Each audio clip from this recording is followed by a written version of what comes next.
What is up, everybody? Welcome to Football Diehards. We are going over Week 7. We are here on Sunday morning. Cannot wait to get into it. Yeah, it seems like the season is flying by, but yeah, really looking forward to this week. I believe it is a 10-game slate. Lots to talk about. We're going to go game by game here. I'm here with Jamie. Jamie, what is up you looking forward to today? Yeah, and DFS is the perfect way to escape this bye week, bye Mageddon as they're calling it this week. You just gotta sit there, select your lineups, not worry about who's not playing. So this is a fun week for DFS. 100% cannot wait to talk about it. And I say we get right into it. And how about we do start with the very first game, and we have the Giants going against the Panthers. What is sticking out to you on this game here? Well, the Giants are, I mean, the entire team is out or questionable. So I'm really not honestly looking anyway but their defense as a cheap option. Darnold has been very poor this year now under pressure, and their offensive line has dropped all the way to 27th in the Pro Football Focus offensive line rankings. So if the Giants can get some pressure, 2,500, that could be a cheap defense option. But other than that, I mean, Sterling Shepard, if he's truly healthy, he's very safe, and you can use him in cash or GPP at 5,600 with the target share that he's likely to get. He was downgraded and limited this week, so we got to kind of see how that goes. I think he's going to play.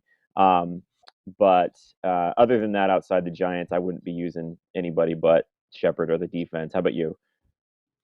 Yeah, Shepard was that one guy I was looking at, 5,600, 14 targets last week. Of course, they are missing Tony. I believe Slayton's out as well, right? Yeah. He's I haven't seen updated today. He was yesterday. He was expected to play. Oh, he's expected. Galladay's out. That's right. So, yeah, I Golladay mean, and Tony are out. I think Shepard's in play for sure. Any thoughts about Booker? Booker 5,500 last week had a tough matchup against the Rams. Scored 10.9 DraftKings points. He did have 4 targets. He's really cheap, 5,500. I don't mind Booker. Any interest in him at all? Yeah, I don't mind him either. My only problem is, I mean, he played 72% of snap share and had 16 touches against the Rams. So he's kind of a, volume driven guy here, but you're right. 5,500 is really not an awful price for a running back that's going to touch the ball as much as him. Especially with Carolina's pass rush, they're sixth in sacks and eighth in QB hits. So if they can kind of get pressure on Jones, we could see some checkdowns to Booker. So I don't hate that. My only problem is if I'm kind of in that range, I'd rather go up, a few hundred more to some of the running backs around that range there. One of which is on the other side of this game is Chuba Hubbard. He's averaging over 20 touches per game since he filled in for McCaffrey. And the Giants are hemorrhaging running back points now with Blake Martinez out. We saw it again last week with Darrell Henderson. Um, and Hubbard is just getting all kinds of volume and targets in the passing game. At 6,100, I actually think he's one of the best options on the slate at running back. Yeah, we do see that Hubbard is coming in at 13% ownership this week. I think that's the sixth highest own, and I'm 100% with you there. I think Hubbard is in a great spot here, 6,100. He's been getting a lot of touches, a lot of volume. That's good. And then also the Giants have given up the second most DraftKings points to opposing running backs. I think Hubbard would be like the only interesting option on the Panthers for me. I mean, of course, Moore is always in play. I think it's Hubbard for me, or just move on. Anybody else on the Panthers sticking out for you? Um, Not really. The fact that Terrace Marshall is out with a concussion is interesting.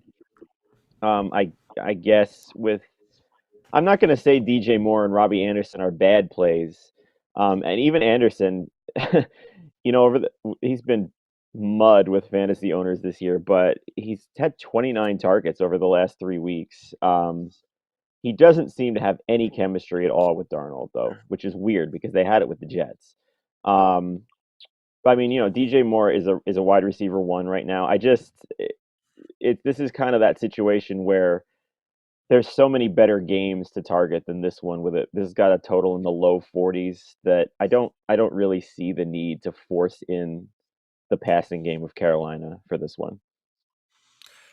Yeah, I can agree with that. What I will say though is I do think these wide receivers for the Panthers are going to be pretty low owned. And like you mentioned, Yeah. Terrence Marshall is going to be out, so I wouldn't mind taking some shots on him. Robbie Anderson really cheap 4,800, but like you said, hasn't really been getting anything going. But the targets are there. 11 targets last week, only 3 receptions. But yeah, I think that was something to note though. But yeah, for me, it's pretty much Hubbard, and I'm going to be really high on him this week. Yeah, right now in my current cash build, I'm maxed out of money, and I'm 100 short of Hubbard. So I'm going to do some tinkering because I really would like to get his floor into that cash cash lineup at 6,100, but I don't have it right now. Yep, and I think I know you have who you have in there. Excuse me, instead, and I think he's fine as well. But let's move on to the next game here. We have the Patriots going against the Jets. I'll kind of start this one off. Yeah, this is a pretty low total. I think one of the lowest totals on the slate here. Really, I have interest in the Patriots defense if you can go up and get them. 3,400. Other than that, like I think Jacoby Myers is fine to go back to. Went to him last week a little bit. He did fine. 6 targets, 5 receptions, 11.4 DraftKings points. He's been fairly consistent over the year. 5,300. I don't mind Jacoby Myers, but outside of that, I'm really struggling to find anything that really sticks out. Can you help me out here, or are you kind of feeling the same way? I cannot help you. No, no, I'm with you on that too. I would say just like I wanted to add, if you want to add anybody else, um, Hunter Henry has scored in 3 straight games. So I'm looking at the ownerships right now. He should be fairly low owned, I would think, just based on who's around him and expectations from this game. No, not as much as I thought. He looks like he's the fifth, 11th highest owned tight end at just under 3%. So I don't mind that at 4,100 if you want to kind of deviate off the guys who are a little bit more expensive or a little bit cheaper that we know are going to be higher owned, just against the defense like the Jets. But yeah, I'm with you that it's the Patriots defense and Myers are pretty much the only appealing uh, ways I would look here. Yeah, agree. We see that the Patriots defense is coming in second projected highest ownership, around 9%. We talked about the Giants last game. They're coming in at 7%, which is the third highest owned ownership. So some good defenses there to start off that will be looking to target. But yeah, not much in this game at all. So I think we should move on to the next one. And we have probably my favorite game on the slate. I think I say that every week about a Chiefs game, and for a very good reason. They're always very exciting games and very high scoring as well. Maybe, I believe last time I checked, it was like a 57.5 point total, which I believe that's one of the highest of the year. So we have the Chiefs versus the Titans. I guess we can start on the Titans side. I'll kind of kick off the Titans side here. I think one big piece to mention is obviously going to be Derrick Henry. Derrick Henry is going to be. Have not checked the ownership. I'm going to check it right now, but you got to imagine that Derrick Henry is going to be the highest owned running back, and he, if I can scroll up, Derrick Henry is. I can't even find it. He's not. He's not. He's not. Wow. So I He's guess he's not. not, but I do He's think he'll be he's up there. Yes, second, he's and the it's second. close. He's second, 21.22% owned, which is still really up there. But yeah, it's such a good matchup. The only thing that concerns me about Derrick Henry is going to be the game script. They are, I believe, last time I checked, it was like 4.5 point underdogs. So if they do fall behind, and we have seen this before with Derrick Henry in this Titans offense, if they do fall behind, would it shock me if they kind of abandoned the running game a little bit? Started passing the ball, trying to catch up, trying to keep up with the Chiefs offense? No, it would not. But it's just hard to ignore how good Derrick Henry is. It's hard to ignore how bad this Chiefs defense is. So, curious to hear your thoughts on Derrick Henry. I'm going to get to him if I can in lineups. I will have some lineups without him, but just curious to hear your thoughts on him. He isn't in my current cash lineup, and it terrifies me. I mean, just to see what he's done since, if we call his week 1 game a bust, since that he has 32 touches per game, 169 yards per game, and he has 10 touchdowns. Kansas City's given up the 12th most fantasy points per game to running backs, which is still, they're a very below average defense. And Tennessee shows that they are fully committed to giving Henry that kind of a touch share in any game so far this year. We saw last week with the Bills, we said the same thing about possible game script hurting him, and it didn't. But you definitely raised the point. When his price is rising, you're taking on that extra risk of the downside that we may see them abandon the run if they really do fall behind. And with the Chiefs, that is a risk. Um, so I'm kind of in the boat where if you're playing Henry in your lineups, obviously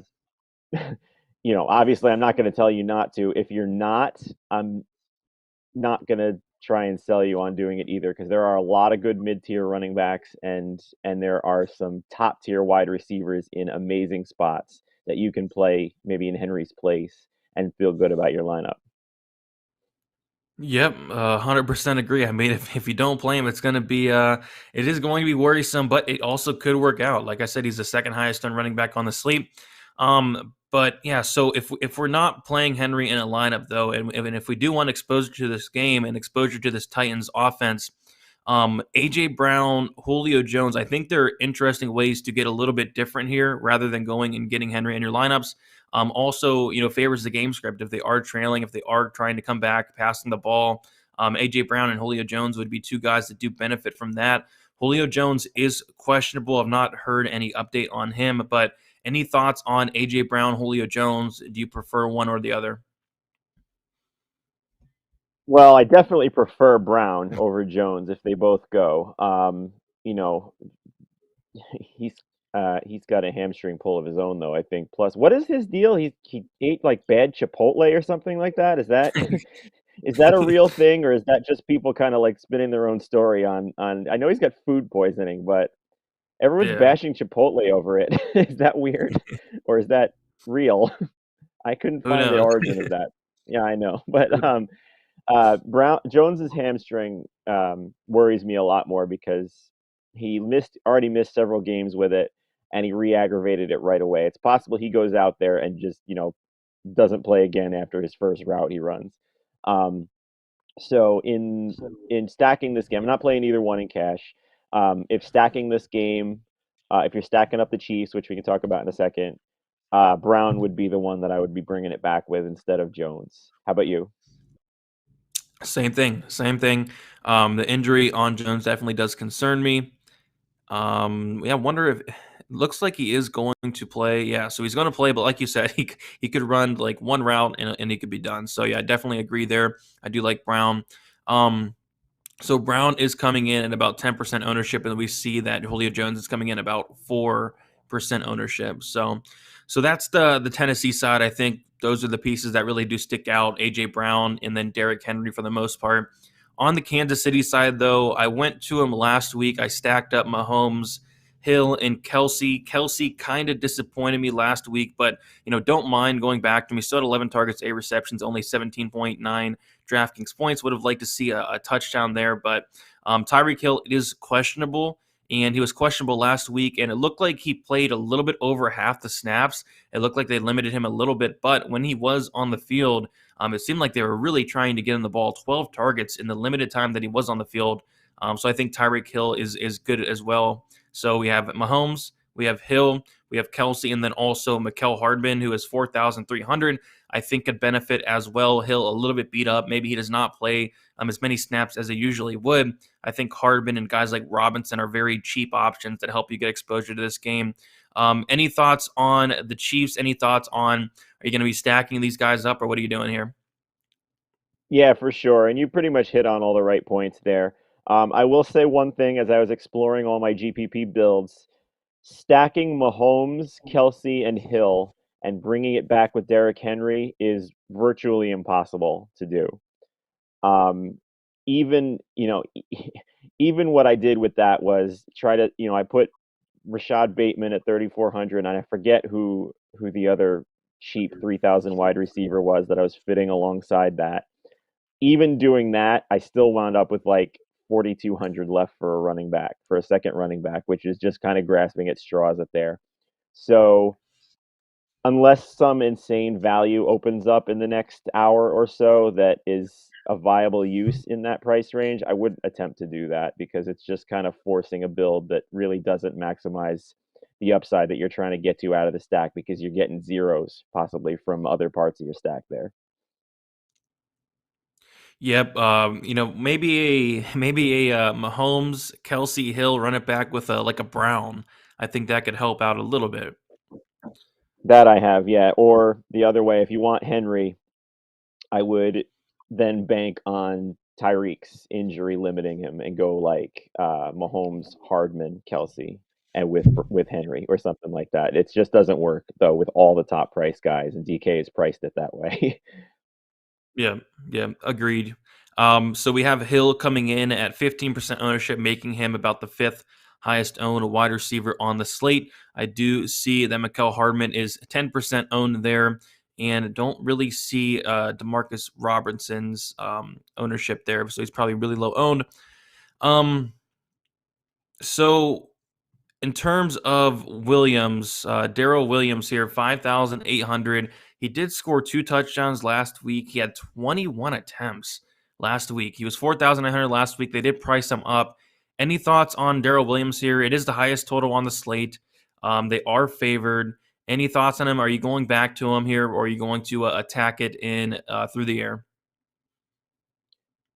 No, he's fine to use. I mean, he dominated the backfield, 70% snap share, 24 touches, scored twice.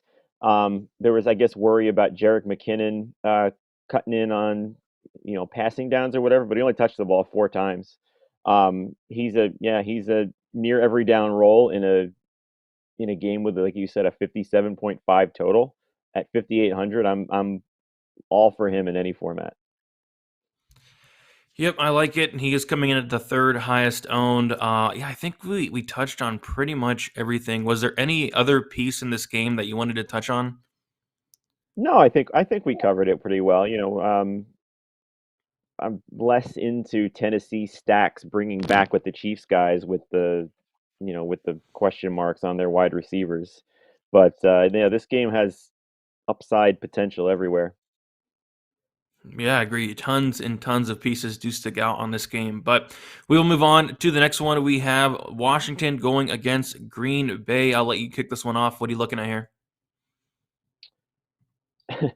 This is an interesting one. I'm looking at a lot less than I feel like I should be because the game total is 50, which is, or is it? No, it's dipped under that. It's about 49 right now. Antonio Gibson. I'm going to start with the Packers. So Devontae Adams is the first and foremost thing you want to look at here. Um, the He's 8,900. He's the most expensive over the top 3 receivers that we've talked about or will talk about being in smash spots. Him, Tyreek, and Cooper Kupp. Washington's given up the 10th most catches. Um, they've given up the second most fantasy points per game to wide receivers. Cobb has that insane 38% target share on his team. He's got 66 targets through 6 weeks. Next highest on the team is Aaron Jones with 23. You can't go wrong with him. The only thing that might make me rank him below someone like Cooper Kupp or Tyreek Hill is that the Packers' pass rate over expectation is far lower than those 2 teams. So, there's game scripts that suggest that there's a little bit possibly less work for Adams in this one, whereas the other 2, if fully healthy, and then you got Tyreek, the other 2, if fully healthy, are expected to be passing for the entire game, regardless of game script. So, I mean, Adams is awesome play, but he isn't my top option anymore as the top wide receivers as he was when we spoke on the Wednesday show. Where are you on him? And anyone else on Green Bay? Yep. So I think Adams is in a smash spot here, but like you said, completely agree. I think the other guys do have better opportunities, but I still think Adams is going to get those opportunities. He is expensive though, 8,900. Had an off game last week, only 12.9 DraftKings points, which really hurt me because I was very high on him. But that was against Chicago. This is a much better matchup. Washington's defense has looked really, really bad this year. So yeah, actually, if I can go up and get Adams, I will. But yeah, like you said, I also like Hill up there. I also like Kupp up there, and then there's some guys I really do like in the upper mid range at wide receivers as well. So I don't know how much I'm going to get to Adams, but if I can get to him, I absolutely will. Aaron Jones, 7,500 is another guy that I really do like. I feel like he's in a great spot as well. But those would be the two guys I'd be looking at on Green Bay, Aaron Jones and Devontae Adams. On the Washington side, I don't mind going back to Ricky Seals-Jones. I've been all over him the last 2 weeks. So he was 2,500 against the Saints a couple weeks ago, and then against Kansas City, they did price him to $3K. He is now 3,700. I still think he's still cheap here. He had 15 targets in the last 2 weeks, scored a touchdown last week as well. I don't mind going back to some Seals-Jones until they price him up accordingly. And then also in terms of the running game for Washington, Gibson a little bit beat up. I think we talked about this Wednesday. McKissick could be interesting, 5,000. Especially in a game where they should be trailing. We saw him get 10 targets last week. He had 8 rushing attempts as well. I think McKissick could be a very interesting piece in this game and probably a very low owned piece as well. Yes, I agree. 5,000 for a receiving running back like him that has, like you said, 10 targets last week and 12 or more touches in 2 of his last 3 games. I think that's a really nice value even in cash at low ownership. If you want to use him to kind of load up on maybe more than one of the stud guys we've been talking about, I'm okay with that too.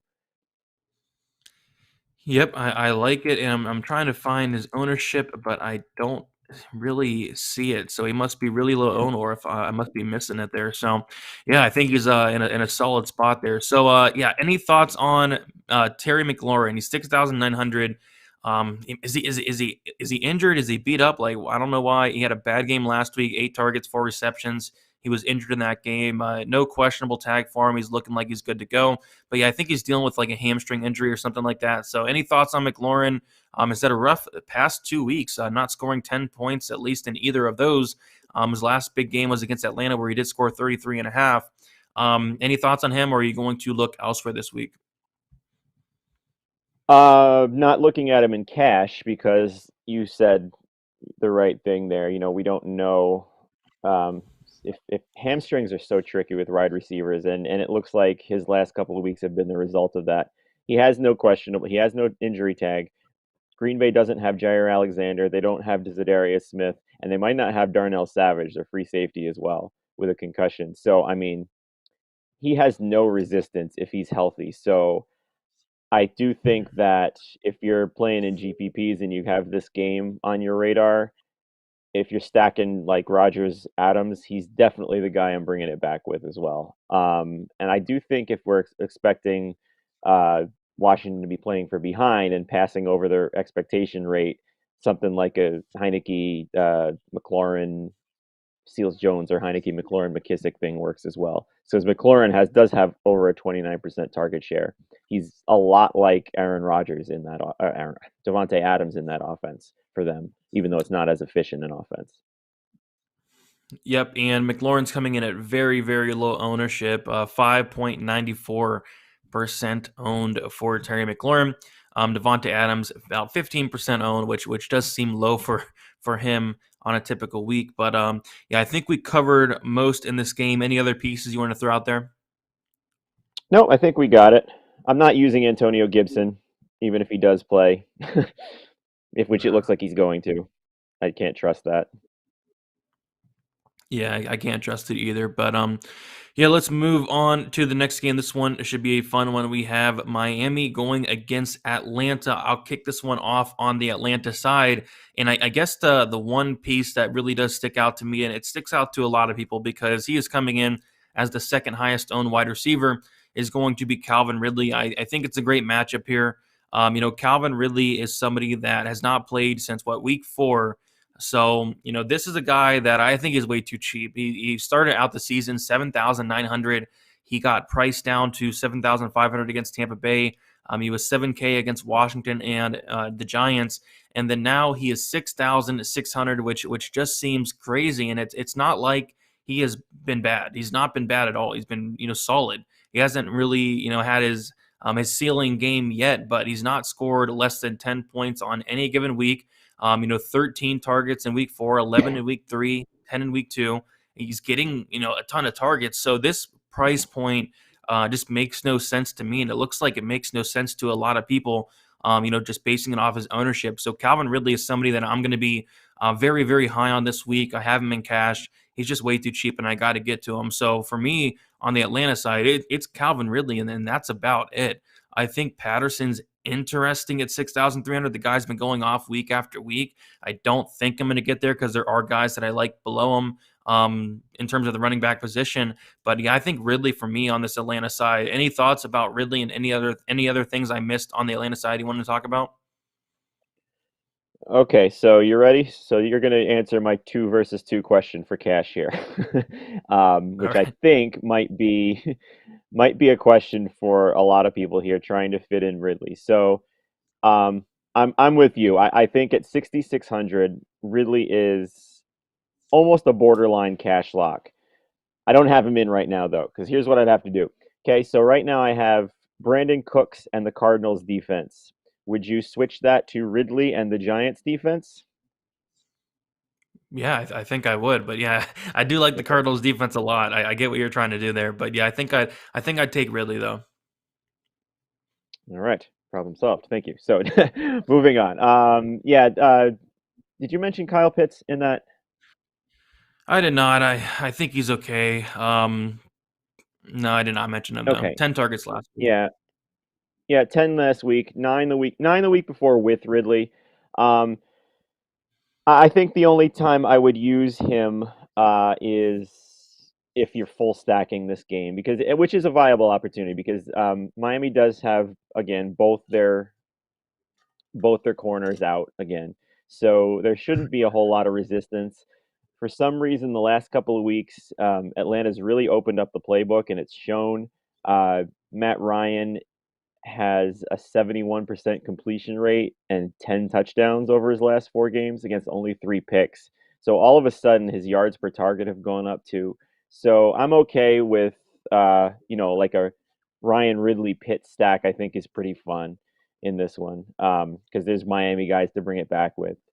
But other than that, I mean, Pitts is just a little too expensive to play as a one-off with so many other tight ends. I mean, he's $700 cheaper than Darren Waller, who is amazing, but now in a problem of his own. Um, and then the rest of the Falcons receivers, I'm not interested in as well. How about the Miami side? How are you attacking that? Because if there's stack appeal with this game, you got to be figuring the Miami side's involved as well. Yeah, there are some pieces that I do like on Miami. The couple being Jalen Waddle, 5,600. We talked about on the Wednesday show how I was so high on him in Week 5 against Tampa Bay. He kind of let me down, and then he had that game where he just went off: 13 targets, 10 receptions against Jacksonville, 29 DraftKings points. I think that upside could be there. I think that target upside could definitely be there. So I think Jalen Waddle is somebody that's interesting. It looks like Parker is questionable to play. I think this is like it's an uphill battle for him to play, so good chance he does not play. And at that point, I think it does help guys like Waddle and help guys like Gesicki, who I'm also kind of high on here. 4,700. Mike Gesicki is somebody else that does stick out to me. The targets have absolutely been there. Had 9 targets last week, 7 the week before. 6 the week before, 12 in week 3. So getting a ton of targets here, averaging 12.2 DraftKings points, only 1 touchdown on the year. But I think Gesicki and Waddle would be the 2 guys that I'm looking at. How about you and anybody else sticking out to you that I did not mention?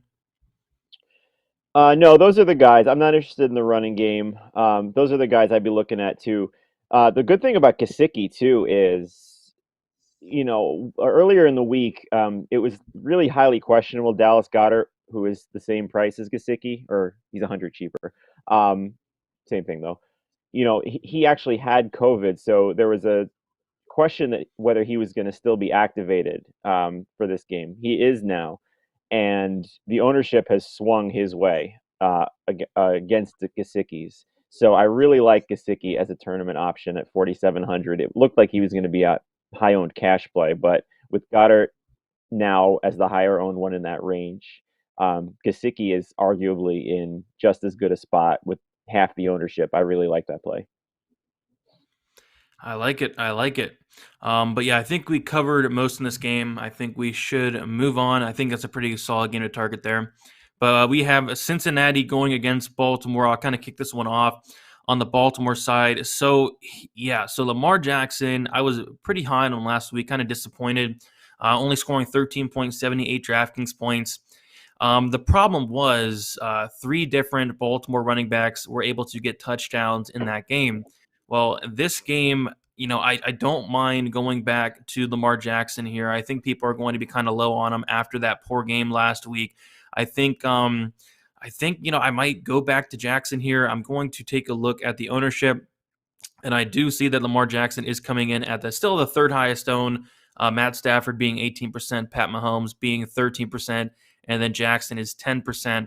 Yeah, I kind of want to go back to Jackson here. He's 7,400. He's going to have that rushing upside, rushing touchdown upside, and then also the Ravens are missing their top back in Murray, so I think that only does help out a guy like Jackson.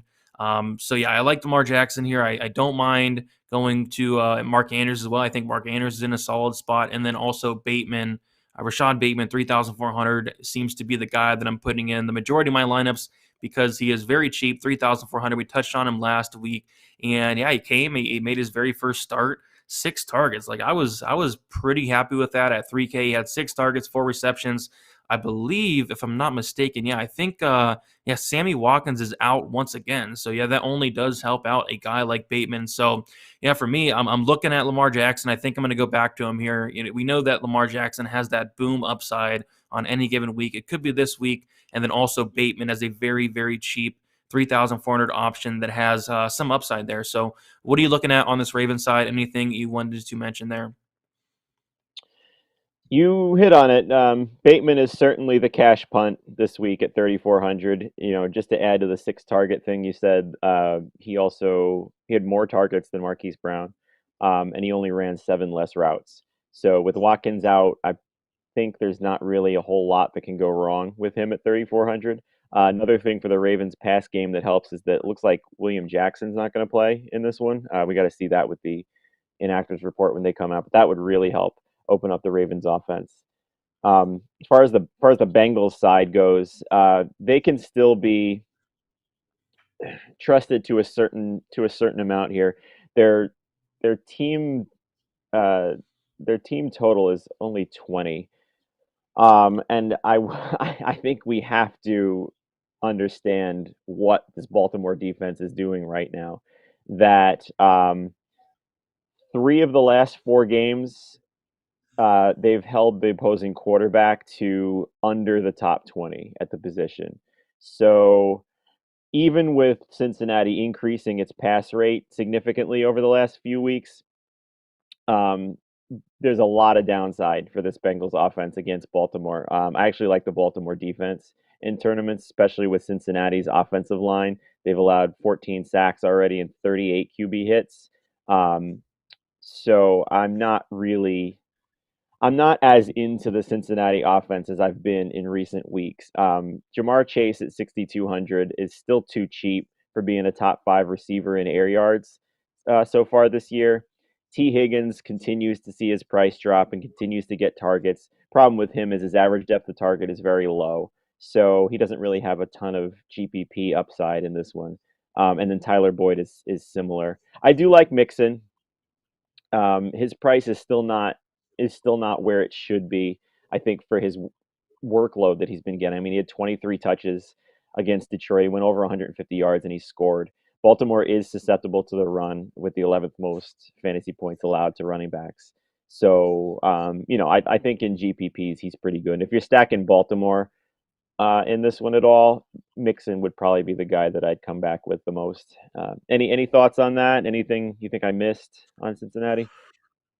No, I think you covered it pretty well. I'm not overly high on the Cincinnati side myself. I think Chase could be in play 6,200. I think T. Higgins is a guy that's always, generally way too cheap, 4,900. And then, like you mentioned, Mixon's fine as well. But yeah, more so interested in on the Baltimore side of things. Don't know if I'm going to go out there and stack Lamar Jackson, Bateman, and Mark Andrews. I kind of just like bits and pieces of this game. Like maybe as always, you can always run Lamar Jackson by himself, and then also I'm gonna have a ton of Bateman just because of the price, and then also don't mind some Mark Andrews sprinkled in there. But yeah, I think the Cincinnati sign is something I'm not overly interested in this week. I think it's kind of a tough matchup, like you said. Yeah, and I wonder. It doesn't look like I was kind of hoping that people would be higher on them ownership wise, but it doesn't look like they are. Even Chase is just barely over 5%. And he's below people like Van Jefferson and Rondale Moore and where's the other? Oh, I just lost his spot. Christian Kirk. Like even those guys are out owning Cincinnati. So I guess there is a little bit of appeal, but I just don't think they have the upside that they normally do. Yeah, I'm going to agree with you there. But yeah, let's move on to the next game. We have the Detroit Lions going against the Rams here. Yeah, this is probably my second favorite game on the slate. I'll kick it off on the Rams side. There's a ton of things that stick out. I think there's a lot of different ways you can attack this game. One being, I think you could, stack Stafford, Cooper Kupp, Robert Woods, guys like that. Or I think you can attack the running game with Darrell Henderson Jr.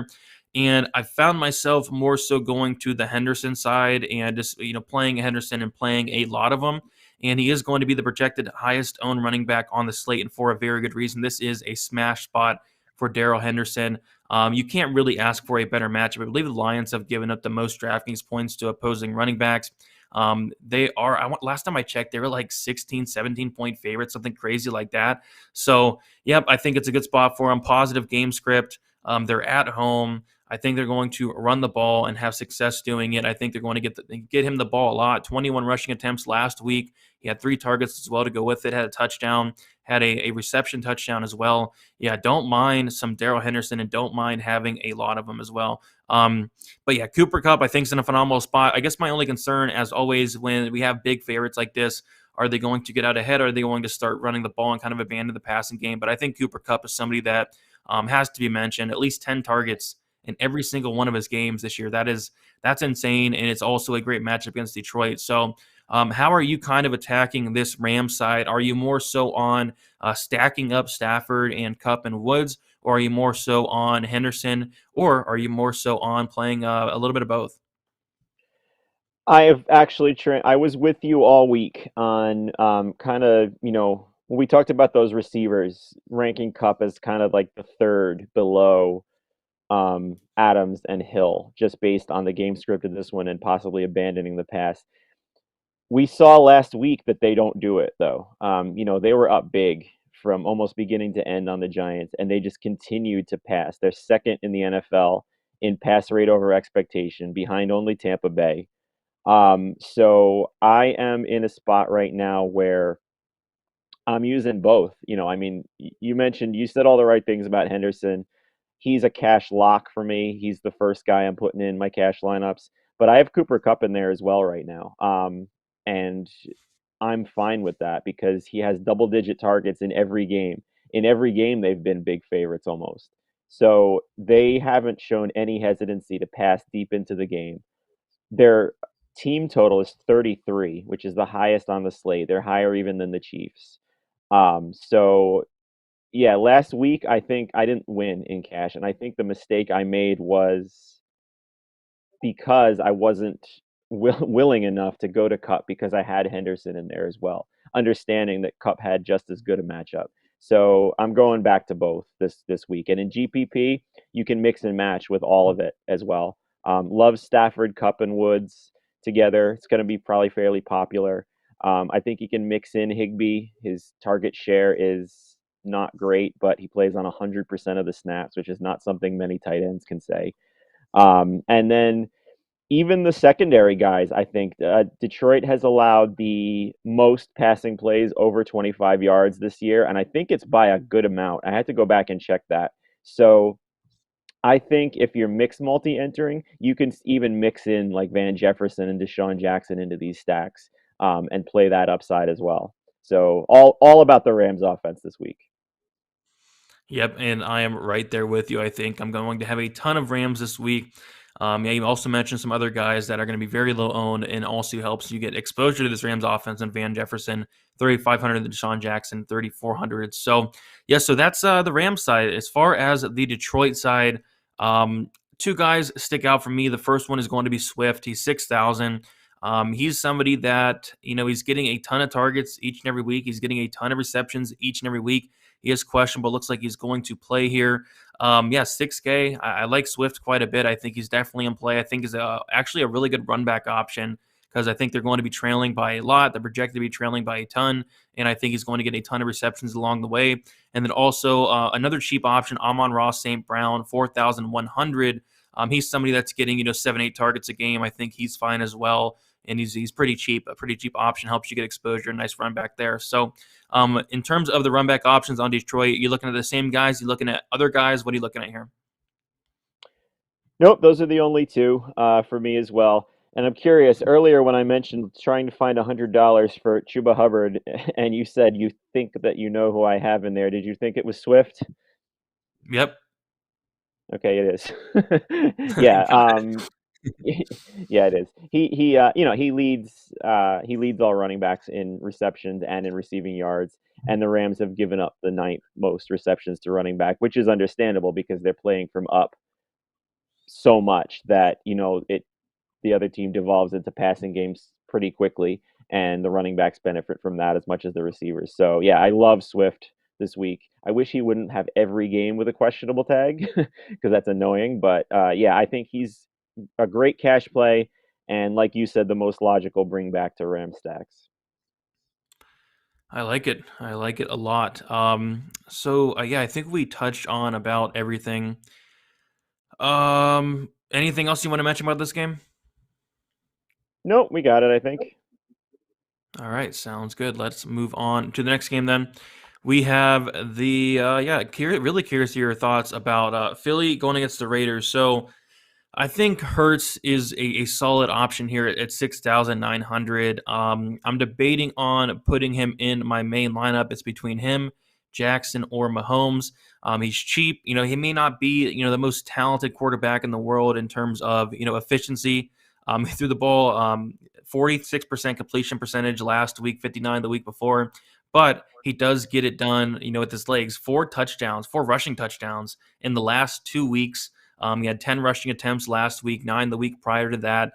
He's had around like 8 or 9 or 10 rushing attempts per week there. So he's very cheap in terms of that upside that you're getting. So yeah, curious to hear your thoughts on Hurts, and then also Dallas Goddard looks to be in a phenomenal spot this week. 4,600, of course, no Zach Ertz. So I'm really liking Goddard. I'm really liking Hurts this week. What are your thoughts about those two and any other pieces that stick out on this Eagles offense? Yeah, so Hertz is currently my quarterback in the main line, and I'm like you, that the other, if I had extra money, I'd be looking to go up to the other two. I don't, so that's kind of why I've settled on him. But I mean, he's the QB5. He's second in rushing yards among quarterbacks, behind only Lamar. He's tied for the lead in rushing touchdowns among quarterbacks. He can be as inefficient as he wants and still make up for it on the ground, which I think he'll do again in this game. The Raiders have given up the eighth most rushing yards to quarterbacks, so I really like him. Like you said, I think Goddard is the best one to stack him with. The Raiders, the Raiders have been very strong in wide receiver defense, but equally weak against the tight end position. And just to throw it out there, the other side of the ball has been the exact same. The Eagles have defended the wide receiver position very, very well and pretty much left the tight ends open, which is why this Darren Waller injury is so annoying to me because I had fully planned on different variations of stacking these quarterbacks with the double tight end in GPP. But I mean, now we got to wait and see what this downgrade to questionable with Waller is. Because actually, I think, a healthy Waller, I actually had ranked as the tight end one this week, even over Kelsey in that track meet against Tennessee. Like, Waller was set up for a smash spot, which is very, very, very annoying to me. Um, so, we'll have to see how that goes. And just again on the Eagles side, I think it's a good idea to go back to Miles Sanders in GPPs. He's 5,100, which is way too cheap. His usage has been baffling this year for Philadelphia, but just keep this in mind that the last 2 weeks, he has 27 touches and Gainwell has 4. And last week he played 83% of snaps, while Gainwell was only in on 20%. So whatever it is the Eagles are doing there, they're still committed to Miles Sanders being on the field, even if they're not quite using him. And the Raiders are a bad rush defense. They've given up the 10th most fantasy points per running backs. They've given up 7 rushing touchdowns already through 6 weeks. So I really kind of like him as a part of any of these GPP stacks you're going, and he can even be a one-off at 5,100. Yeah, it's just so cheap. Like this is it's a crazy price tag. 5,100 for Miles Sanders. We do see that he's coming in at about 10 or 11% ownership there, 11.07. So yeah, he's definitely somebody to mention. I mean, the guy's just way too cheap there. So on the Raiders side for me, um, yeah, I mean, to be honest, like not a ton does stick out. I mean, I consider Josh Jacobs, but when you have, Swift there, you have Hubbard there, guys like that, Williams cheaper. It's just really hard for me to get to Josh Jacobs this week. So yeah, on the Raiders side, like nothing is really sticking out at all. Anything sticking out for you? No, well, I'm with you on Josh Jacobs. And I mentioned this on the Wednesday show that this coaching shift that they had has really opened up the play action aspect in the playbook. And Derek Carr threw almost 13 yards per attempt last week with that. Um, so that got me a lot lower on Jacobs, higher on Kenyon Drake, even though I'm not super high on him because he still didn't have the snap share you wanted to see, even though he outplayed Jacobs and he scored twice. Um, I mean, I was so into this Carr Waller stack in this in this thing, so I'm still gonna do it if Waller is declared active.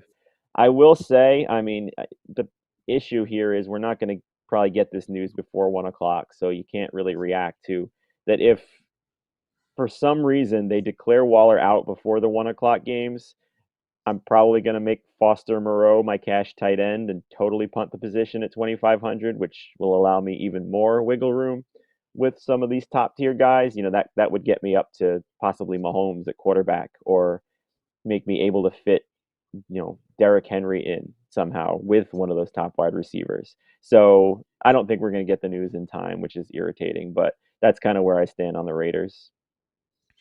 Yep, I wish it was a 1 o'clock game that make things a lot easier. But yeah, let's move on to the next game. Though we have two more left to talk about, and we have Chicago going against Tampa Bay. I guess one of the most intriguing pieces in this game is going to be Chris Godwin. Antonio Brown has been rolled out, and Chris Godwin is looking like he's going to be in a smash spot here. He's coming in at the third highest own, 15% ownership, and he's way too cheap. Like even if Brown was playing, I had interest in Chris Godwin, and now that Brown is out, my interest, just skyrockets here, 5,900. And yeah, just don't understand the price tag. It's not like he's been doing, horrible, like 9.3 DraftKings points last week. He had 14 the week prior, still averaging 15.9 on the year.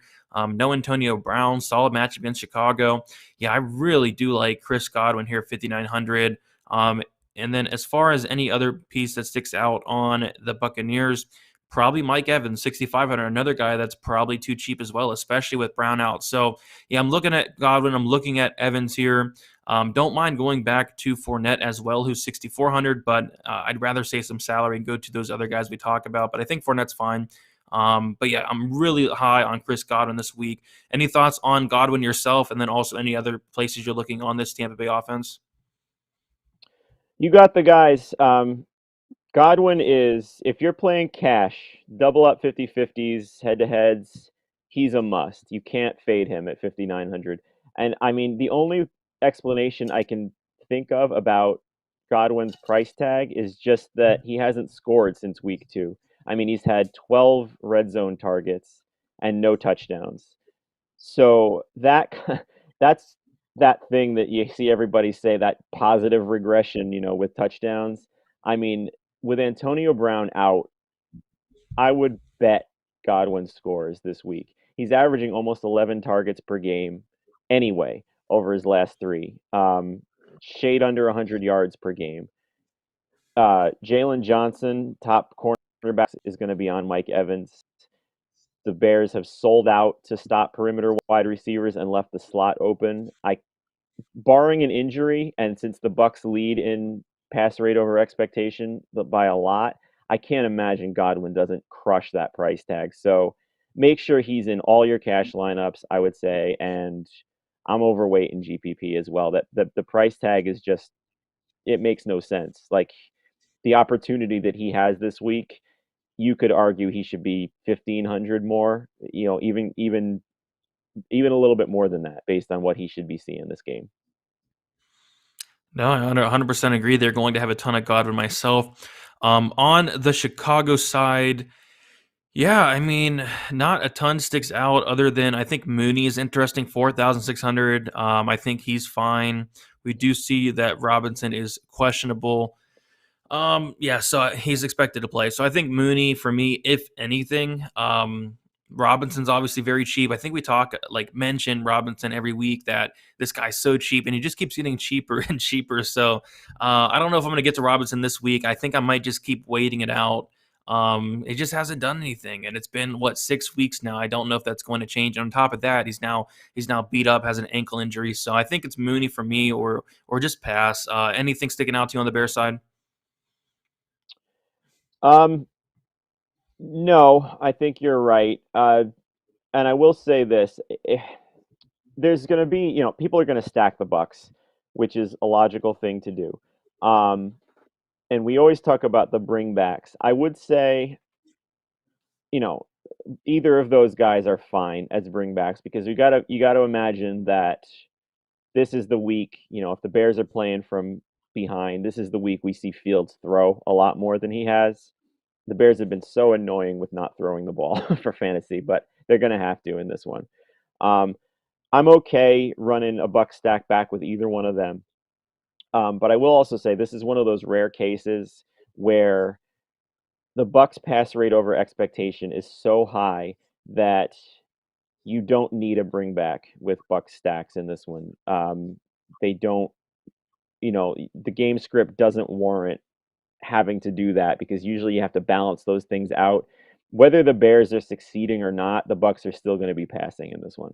So I don't think you need a Bears bring back if you have a Buck stack, but I'm okay with either one, either receiver. I would probably agree with you that Mooney is the better option at how much cheaper is he? He's $500 cheaper, and he's healthy, and Robinson isn't. So, but either one's fine. Yep. So I think we covered pretty much everything here. We have one game left to talk about. We have Houston going against Arizona. I'll let you kick this one off here. So first and foremost, Brandon Cooks is the one that I'll talk about the most, and I asked you about him before. I love Cooks, but you kind of signed off on me getting off him and up to Ridley, which I feel a little bit better about. The one thing with Cooks though is that he's got a 32% target share. He is the only guy really in that offense that you should have any kind of interest in, and having interest in him is correct. I mean, he's only 6,000. 6,000 for that kind of target share is really, really something that you're not going to find many other places. There should be so many dropbacks against this Arizona defense that Cooks, even if it's an inefficient time, is probably going to get double-digit targets. So he's usable in any format for me. Is there anyone else on Houston that you have any kind of interest in? They went to Ingram a lot again last week. Are they going to do it again? I don't know, but yeah, it's Cooks for me, or nothing. I think Cooks is very interesting, especially taking a look at his ownership. Coming in very low owned, 4% ownership projected for Brandon Cooks, so that's intriguing to me. I don't recall the total off the top of my head here, but I think it's a pretty solid total. Yeah, I don't mind some Cooks there. So, but yeah, that's about it. Cooks for me, or pass on the Houston side. As far as the Arizona side, We have the options we talk about all the time. DeAndre Hopkins would be the one I'd be looking at, 7,700. I guess I'm just finding myself going to other places, going up and getting a Hill, going up and getting a Cup, going up and getting an Adams. Don't have a ton of interest in Hopkins, but he's a phenomenal play week in and week out. Other than that, like for Arizona, you have guys like Kirk, you have guys like Green, guys like Moore. It's kind of hard because they spread the ball around so well in that offense. So it's really hard to like find that one piece. So for me, it would be Hopkins if anything. But yeah, to be honest, don't have a ton of interest in this game, which is weird because it feels like a game that I should be interested in. But yeah, probably just Cooks is the guy that's sticking out the most out of everything here. What do you think of James Conner? He's out-touched Edmonds 28-16 over the last two games, and Arizona's favored by 18. Is he someone that you have at all or might have in He's someone DFS? I can. He's someone I considered. He's someone I definitely considered. But again, there's just like other pieces I like more. Like I'd rather go up in 200 more and get a Williams, who's in a even better spot, who's not going to split carries at all for the most part. Go up and get a Hubbard. Go up and get a Swift. So that's my problem. But yeah, he is somebody that I did look at and consider. But finding myself not going a ton to him. But yeah, it's intriguing, right? It is. I'm probably not going to have him. But I have him in a couple of season-long leagues that I need him on bye weeks issues, and I'm kind of happy that I have him there. Yeah, for sure. So, and do you have any interest in guys like Hopkins, Kirk, Green, more guys like that? I'm kind of with you. I mean, I feel like I should, but I, I guess. I mean, I don't know. I don't play that revenge game thing that a lot of people do. But, I mean, if anybody has one, it's Houston trading him away. I mean, he bashed them repeatedly on multiple occasions about that whole situation and about trading him and how he was going to make it hurt them. So I guess you can play him. And it's not because of that though. It's that they have nobody to cover him, plain and simple. But you're right. They have so many guys to pass to in this one, and now Zach Ertz is in there as well. So, but I mean, I could see the Cardinals putting up 40, 50 points in this game. So, I'm okay playing Hopkins. Yeah, it's weird seeing Hopkins being this low owned as well, projected to be 6% owned, which is weird. But and yeah, you mentioned Ertz. So Ertz is a weird one. He's 3,900. Houston has given up the most DraftKings points to opposing tight ends. It's just there's a ton of question marks. How much is he going to be used in this offense in his first ever game on the offense? So I think he's somebody interesting to mention. Definitely wouldn't go there in cash, but I think for tournaments, I wouldn't mind sprinkling some Ertz. I think it's a solid spot for him. But again, there's question marks on how much he's going to play here. Yeah, I would agree. I can see him. I can see using him, but I'm not. Yeah, for sure. So yeah, I think that is about it. Any final thoughts on this game or any final thoughts on the slate as a whole? Nope. I would say, if you're playing the double ups, just make sure that I wouldn't allocate too much to certain positions that just so you can fit in Henry or some of those top tier wide receivers because they're going to be pretty high owned, and you don't want to be behind the field on that kind of thing because it's very unlikely that they don't smash this week. Yep, for sure. But yeah, we did it. This was week 7. We'll be back on Wednesday. Jamie won't be with us. He's going to have a playoff game. Good luck to you, Jamie. And then we'll be back again on Sunday, as always, every Sunday, 10 o'clock in the morning Eastern time. So yeah, good luck to you, Jamie. Good luck to everybody else out there. Hopefully we crush it on this week 7 Sunday. Yep. Good luck, Jason. Hopefully we get some profitable news to share with everybody next time we talk.